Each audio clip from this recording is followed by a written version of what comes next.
अस्सलाम वालेकुम सर्दियों।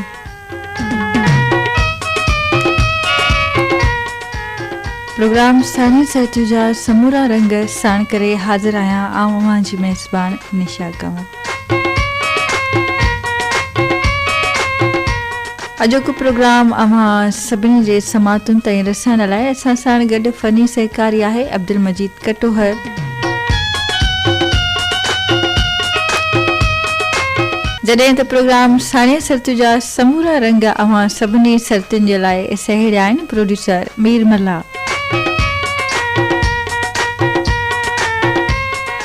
जी सर्दियूं ॿुधायो कहिड़ा हाल आहिनि, ठीकु आहियो न? जी त असांजो समूरो सथ अवां सभिनी जे सुख ऐं सलामतीअ जे लाइ तलबगार आहे। अवां जिते बि हुजो आबाद हुजो, अवां जो घर आंगण अवां जे मुल्कनि साण, अवां जे टहिकनि साण ऐं हा अवां जी मोहबतुनि साण महकंदो मुरकंदो ऐं जरकंदो रहे, आमीन।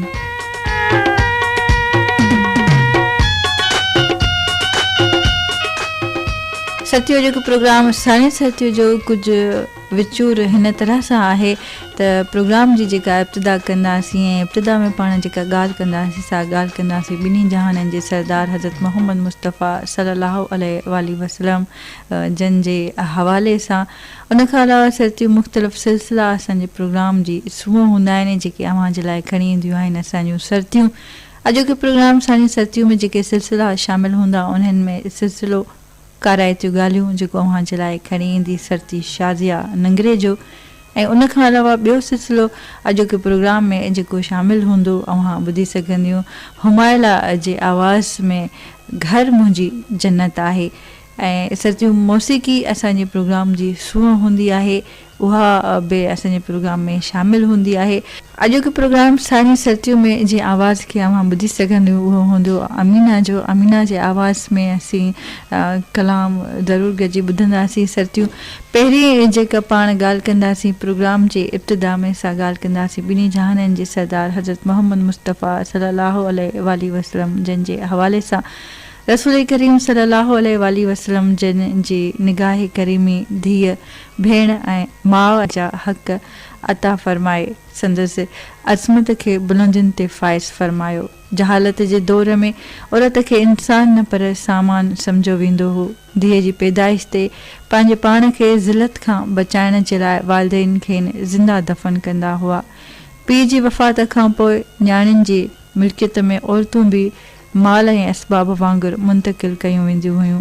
इस्लाम औरतुनि खे ज़िलत ऐं रुसवाईअ खां निजात ॾियारे खेनि अमले सालिहा ऐं क़ानूनी तहफ़ुज़ात जा हक़ अता कया। तलबे इल्म, हज ऐं ज़रूरी कमनि जी तकमील जे लाइ इज़त ऐं वक़ार सां गॾु औरत जे ॿाहिरि निकिरण खे जाइज़ करार ॾिनो वियो। घरवारीअ जे हक़नि जी अहमियत खे वाज़े कंदे नबी पाक सल्लल्लाहु अलैहि वसल्लम जन फ़रमायो त बिलाशुबा तुंहिंजी घरवारीअ जो तो ते हक़ आहे त सभिनी हक़ वारनि जो हक़ अदा करियो। इन तालीमात ऐं हिदायत रसूल मक़बूल सल्लल्लाहु अलैहि वसल्लम औरतुनि जे वक़ार खे बहाल कयो ऐं उन्हनि में अहिड़ा औसाफ़ पैदा कया जो तारीख़ी इस्लाम मुस्लमान औरतुनि जी शानदार कारनामनि सां हमेशह ताबिंदा ऐं रोशन रहंदी। जी सर्दियूं असां प्रोग्राम जे इब्तिदा में ॻाल्हि कईसीं नबी पाक सल्लल्लाहु अलैहि वसल्लम जिन जे हवाले सां ऐं उन्हनि फ़रमाननि जे हवाले सां जेके उन्हनि औरतुनि जे मुतलिक़ फ़रमाया। प्रोग्राम जे तरफ़ विख वधाईंदासीं हींअर ऐं सिलसिलो ॿुधंदासीं घर मुंहिंजी जन्नत आहे जेको अव्हां जे लाइ खणी आई आहे सर्दी हुमायला। त पोइ सिलसिलो ॿुधूं था घर मुंहिंजी जन्नत आहे सर्दी हुमायला खां।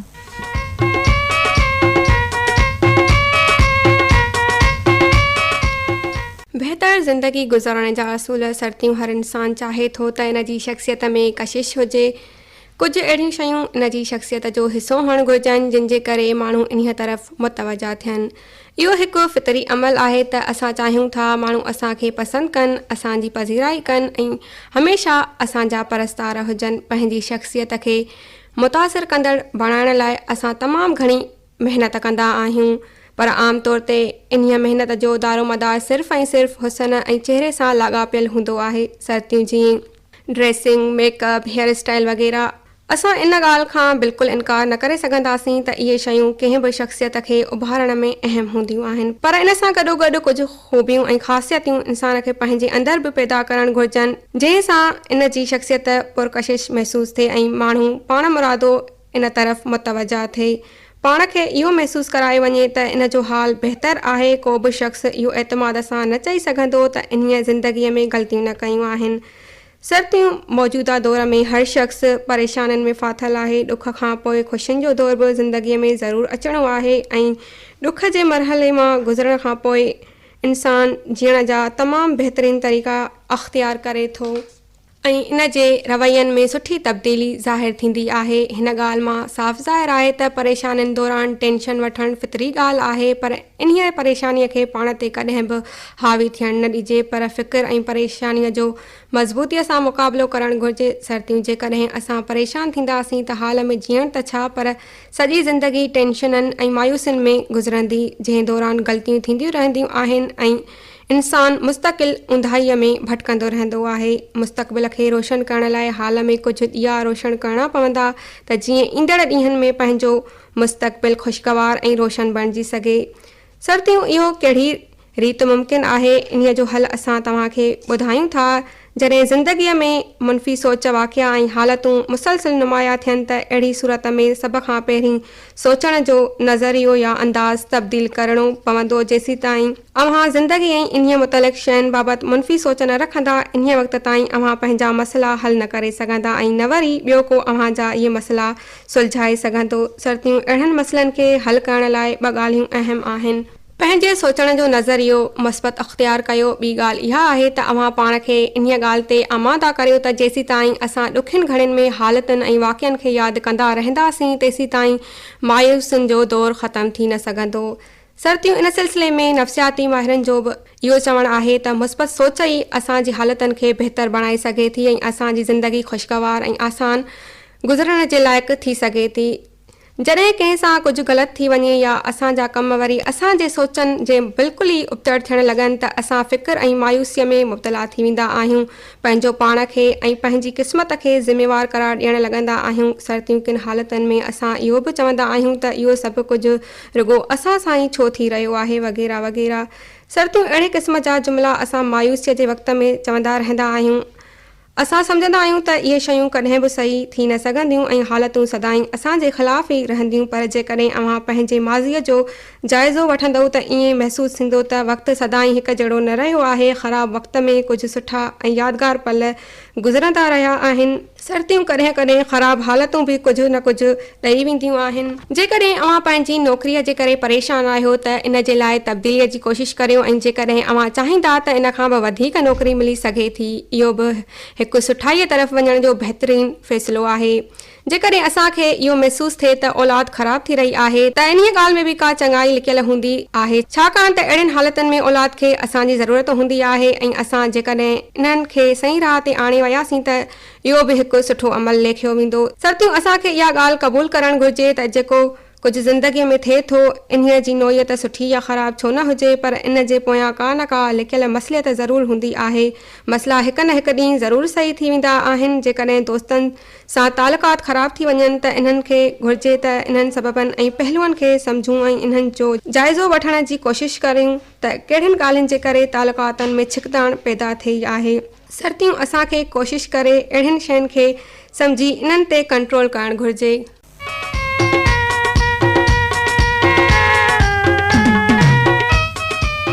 जी सर्दियों सिलसिलो अवां ॿुधो घर मुंहिंजी जन्नत आहे सर्दी हुमायरा खां। यकीनन अॼु सर्दी हुमायरा पंहिंजा जेके वीचार वंडिया, जेके ॻाल्हियूं अवां ऐं असांखे उन ॿुधायूं, उन्हनि मां अवां ज़रूरु मुस्तफ़िज़ थींदियूं। सर्दियूं हींअर इन खां पहिरीं जो असीं मुख़्तलिफ़ मौज़ूअनि ते ॻाल्हि ॿोल करियूं, पहिरीं चाहींदासीं त मौसीक़े तरफ़ हलिजे ऐं अमीना जे आवाज़ में कलाम ॿुधिजे। कलाम ॿुधाइण खां पहिरीं अव्हां खे अमीना जे हवाले सां कुझु मालूमात आहे मूं वटि, उहा बि ॾियणु चाहींदसि त अमीना राग जी सिख्या मास्टर मोहम्मद इब्राहिम खां वरिती। संदसि मशहूरु कलाम समा जाम सुल्तान जेके अॼु असां हिन प्रोग्राम में ॿुधंदासीं। संदसि मशहूरु कलाम समा जाम सुल्तान मुंहिंजी ज़ात मुहाणी जेको खेसि शोहरत जे बुलंदियुनि ताईं खणी वियो। उन कलाम जी धुन पिणु मोहम्मद इब्राहिम मुरतब कई। त पोइ सरतू हींअर अचो त अमीना जे आवाज़ में हीउ कलाम गॾिजी ॿुधो। समा जाम सुल्तान मुंहिंजी ज़ात मुहाणी।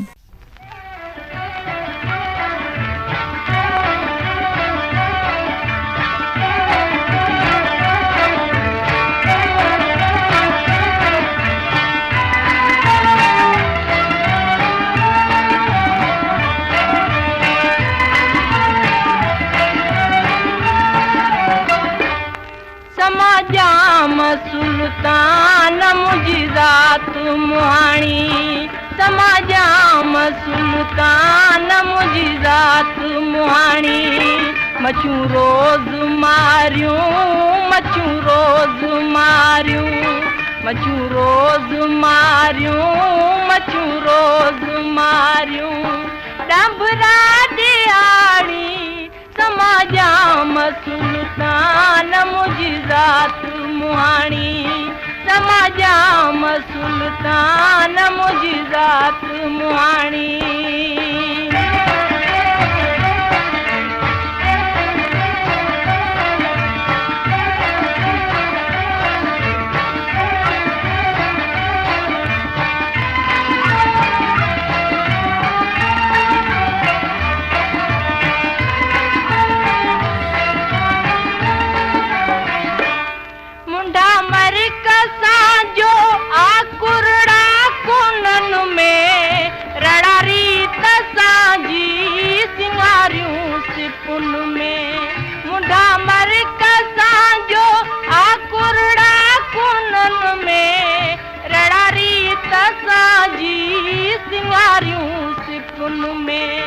सारियो रोज़ साना सारियो रोज़ साना सारियो रोज़ साना सारियो रोज़ साना निहारे निमाणी। समा जाम सुल्तान मुंहिंजी ज़ात मुहाणी। समा जाम सुल्तान मुंहिंजी ज़ात मुहाणी।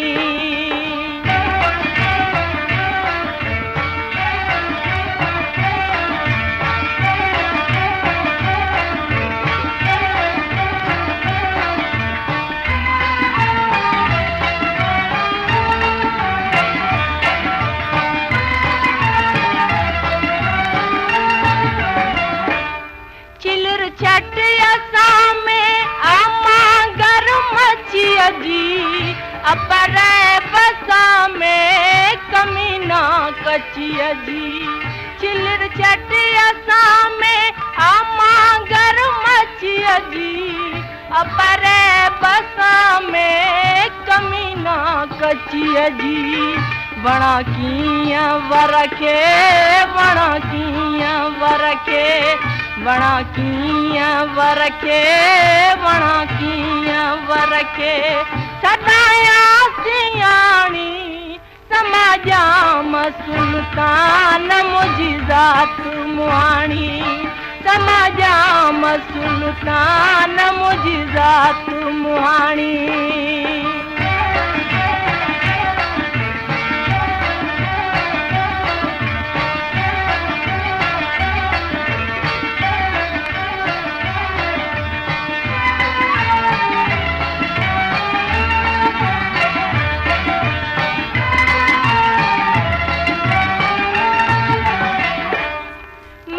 माल मुंहिंजो गंदड़ियूं घरनि में करियूं रोज़ राणा रिहाणियूं रछुनि में। मडी माल मुंहिंजो गंदड़ियूं घरनि में करियूं रोज़ राणा रिहाणियूं रछुनि में।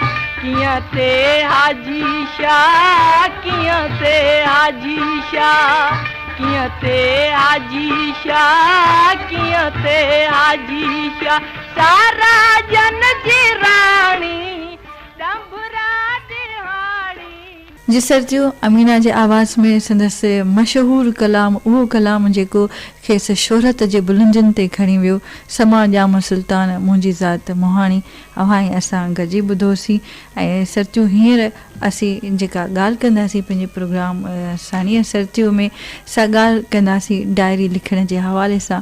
त डायरी लिखणु हिकिड़ी सिहतमंद सरगर्मी आहे जंहिं लाइ अव्हांखे कंहिं बि क़िस्म जे इज़ाफ़ी शयुनि जी ज़रूरत नाहे पवंदी, ऐं न वरी हीउ कमु को एतिरो महिनत तलब या वरी ॾुखियो आहे। बसि अव्हांखे करिणो एतिरो आहे जो हिकिड़ी पेन ऐं हिकिड़ी डायरी खणणी आहे जंहिंजी अव्हांखे ज़रूरत पवंदी। डायरी पंहिंजो पाण में हिकिड़ी अलॻि दुनिया आहे। रोज़ाने जे सरगर्मियुनि नंढियुनि नंढियुनि ॻाल्हियुनि खे कलमबंदि करण जो जेको मज़ो हूंदो आहे सो पंहिंजो हूंदो आहे। जेके माज़ीअ जूं सुहिणियूं यादियूं थी पवंदियूं आहिनि, डायरीअ में अव्हां पंहिंजा अहसास, अव्हांजो जेको ॿारु आहे, पहिरियों ॿारु आहे या ॿियो ॿारु आहे, उन पहिरियों भेरो कॾहिं ॻाल्हायो, कॾहिं हुन पंधु करणु सिखियो, पहिरियों लफ़्ज़ कहिड़ो ॻाल्हायईं ऐं उनजी कहिड़ी शरारत आहे जेका अव्हांखे सुठी लॻंदी आहे। उन खां अलावा ॿारनि जूं दिलचस्प सरगर्मियूं तोड़े पंहिंजूं सरगर्मियूं ऐं ॿिया खोड़ सारा हसीन लम्हा अव्हां पंहिंजी डायरीअ में लिखी पंहिंजे यादुनि जो हिकु मुनफ़रिद एल्बम ठाहे सघो थियूं। डायरी लिखण जे लाइ अव्हांखे घणे वक़्तु कढण जी बि ज़रूरत नाहे पवंदी। बसि राति जो सुम्हण खां अॻु में या वरी जंहिं वक़्तु बि अव्हां महसूसु करियो त अव्हां वांदियूं आहियो, त उन वक़्तु अव्हां पंहिंजूं यादूं डायरीअ मंझि सहेड़े सघो थियूं। जेकॾहिं ॾिसिजे सरतियूं त डायरी पंहिंजे अहसासनि ऐं जज़्बनि सां गॾु, जेकॾहिं सरतियूं ॾिसिजे त डायरी पंहिंजे अहसासनि ऐं जज़्बनि खे गॾु करण जो नालो आहे। डायरीअ में पंहिंजे अंदर जूं ॻाल्हियूं बयानु करण खां पोइ अव्हां यकीन ॼाणो हिकिड़े क़िस्म जो सुकून महसूसु कंदियूं। उन सां गॾोगॾु हर नए ॾींहं जूं नयूं नयूं यादियूं पिणु अव्हां वटि अव्हांजे डायरी जी सूरत में, अव्हांजी लिखणीअ जी सूरत में महफ़ूज़ थींदी वेंदियूं। डायरीअ में लिखियल माज़ीअ जूं ॻाल्हियूं पढ़ी अव्हां पंहिंजे हाल खे पिणु बहितर बणाए सघो थियूं ऐं माज़ीअ जे सुठियुनि आदतुनि, मसरूफ़ियतुनि, लम्हनि ऐं ॻाल्हियुनि खे वर्जाइण जो जज़्बो पिणु अव्हां मंझि पैदा थींदो। ईअं करण सां अव्हांजो जेको ज़हन आहे उहो पिणु ताज़ो तवानो रहंदो। डायरीअ में ॻाल्हियूं लिखण सां माण्हू पंहिंजे ज़हन खे पुरसुकून महसूसु करे थो ऐं ज़हनी तौर ते पुरसुकून पिणु रहे थो। ज़हनी जेका थकावट आहे उहा पिणु घटिजे थी। ज़हन ऐं दिलि जो जेको भार आहे उहो बि हल्को थिए थो। सो सरतियूं असां ऐं अव्हां मां हर सरतीअ खे घुरिजे त हू पंहिंजी ज़िंदगीअ में रोज़ाना डायरी लिखण जी आदत ज़रूरु विझे। इन सां अव्हां जूं जेके सरगर्मियूं आहिनि, अव्हां जूं जेके यादूं आहिनि उहे पिणु महफ़ूज़ थींदियूं ऐं सुभाणे अॻिते हली जेकॾहिं अव्हां चाहियो त अव्हां इन पंहिंजे लिखण खे, पंहिंजी यादुनि खे किताबी सूरत पिणु ॾेई सघो थियूं। यानी अव्हां किताब जी सूरत में पिणु उनखे शाया कराए सघो थियूं जेको हमेशह जे लाइ तारीख़ में महफ़ूज़ थी वेंदो। सरतियूं ई हुयूं कुझु काराइतियूं ॻाल्हियूं जेके मुंहं सां कयूं। यकीननि अव्हां अॼु खां पोइ या नओं साल हींअर शुरू थियण वारो आहे, कुझु ॾींहंनि खां पोइ त पोइ अव्हां ज़रूरु डायरी वठंदियूं 2020 में ऐं पंहिंजूं जेके यादूं आहिनि उहे अव्हां ज़रूरु लिखणु शुरू कंदियूं। हींअर सिलसिलनि तरफ़ असीं हिकु भेरो ॿीहर वधंदासीं ऐं सिलसिलो ॿुधंदासीं काराइतियूं ॻाल्हियूं जेको अव्हां जे लाइ खणी आई आहे सरती शाज़िया नंगरे जो। त पोइ अचो त गॾिजी सिलसिलो ॿुधूं था काराइतियूं ॻाल्हियूं।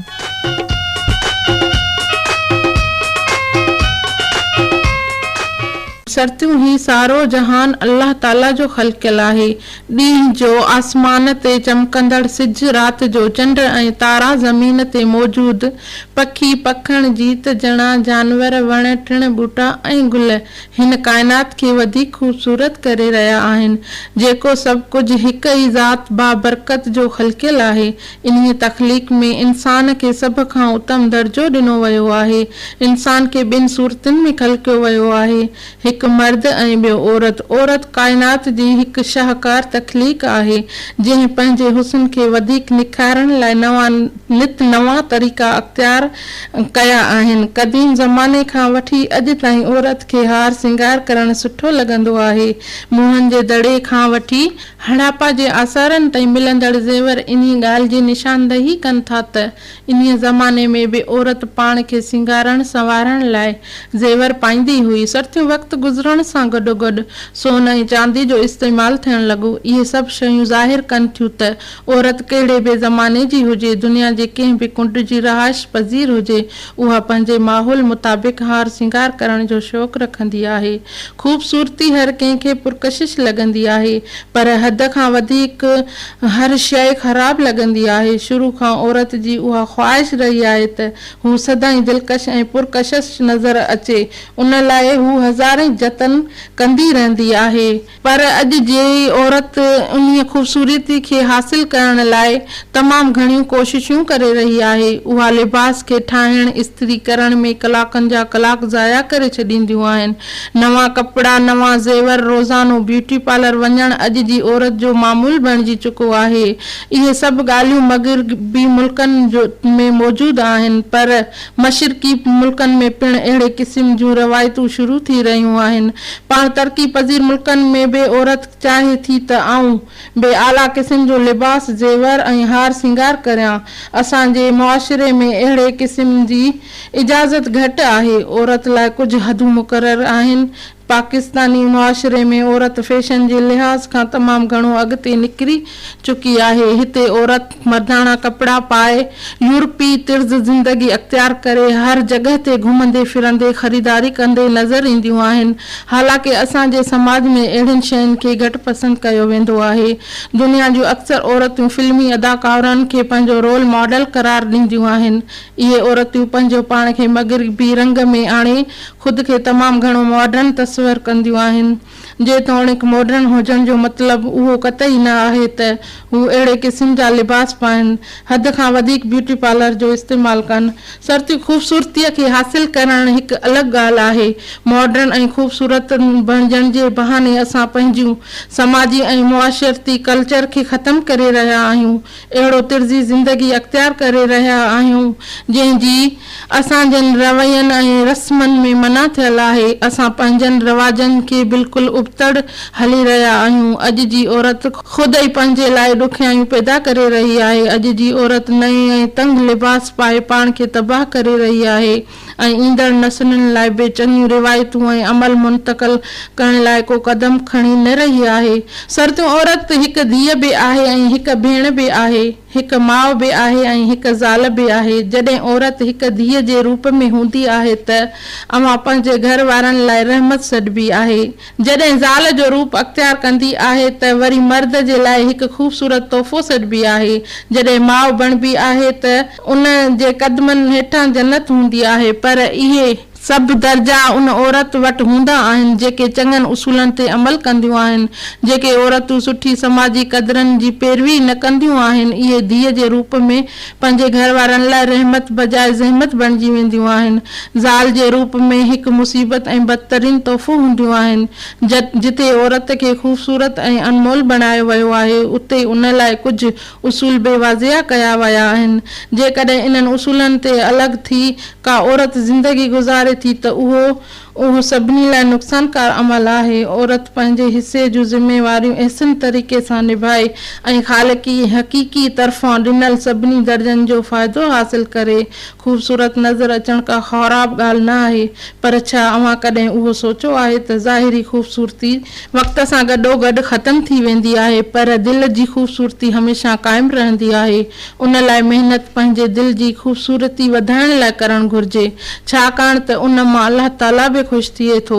औरत जो हुस्न सोन चांदी या ज़ेवर में न आहे, पर औरत जो असुल हुस्न सूंह ऐं ज़ेवर हया ऐं इख़लाक़ में आहे। हया वारी औरत खे हर को पसंदि करे थो ऐं उन जी हर जाइ ते इज़त थींदी आहे। हयादार औरत लाइ हर हंधि ऐं मान ऐं मर्तबो आहे।